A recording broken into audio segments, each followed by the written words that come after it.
त्र्यक्षं चक्रपिनाकसाभयवरान् बिभ्राणमर्कच्छविम् छत्रीभूतफणीन्द्रमिन्दुधवलं लक्ष्मी नृसिंहं भजे।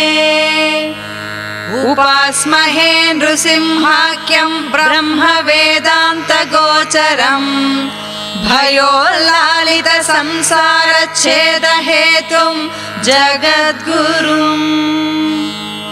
पराशर उवाच मन्त्रज्ञानक्रियायोगसारभूतैश्च नामभिः ब्रह्मणा संस्तुतो विष्णुः सहस्रं तद्ब्रवीम्यहम्। ब्रह्म उवाच ॐ नमो नारसिंहाय वज्रदंष्ट्राय वज्रिणे वज्रदेहाय वज्राय